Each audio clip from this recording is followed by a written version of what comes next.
Hi all. இது வந்து பார்த்திங்க அப்படின்னா மண்டே ஈவினிங் எடுத்த விலாக் தாங்க இது. தம்பிக்கு வந்து பார்த்திங்க அப்படின்னா ஈவினிங் வந்து ஸ்நாக்ஸுக்கு வந்து வெஜிடபிள் கட்லட் பண்ணலான்னு சொல்லிட்டு வெஜிடபிள்ஸ் எல்லாமே கழுவி சாப் பண்ணிவிட்டு கழுவிட்டு வந்து பார்த்திங்கன்னா குக்கரில் வந்து ஒரு விசில் போட்டு எடுத்துக்கலாம். இல்லை நீங்கள் வந்து பாயில் பண்ணியும் கூட எடுத்துக்கலாம்.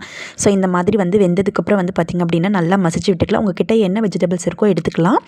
பட்டாணி, அதுக்கப்புறம் வந்துட்டு பார்த்திங்க அப்படின்னா காலிஃப்ளவர் அது கூட போட்டுக்கலாம். நான் வந்துட்டு இன்றைக்கி வந்து கேரட், அதுக்கப்புறம் வந்துட்டு உருளைக்கிழங்கு, பீன்ஸு இதெல்லாமே வந்து ஆட் பண்ணியிருக்கேங்க. இந்த மாதிரி நல்லா மசிச்சு விட்டுறணும் மையா.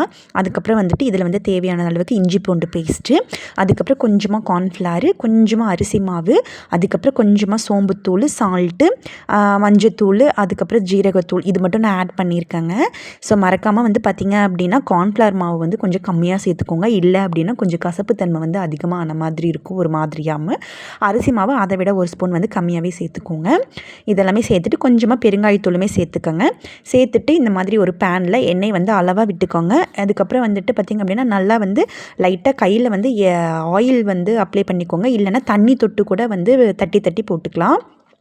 ரொம்ப மெலிசாக தட்டிங்க அப்படின்னா கையில் ஒட்டிக்கும். நல்லா தின்னாக வந்து நல்லா வந்து கொஞ்சம் மெத்து மெத்துன்னு தட்டுனீங்க அப்படின்னா நல்லா வந்து ஒட்டாமல் சூப்பராக வரும்.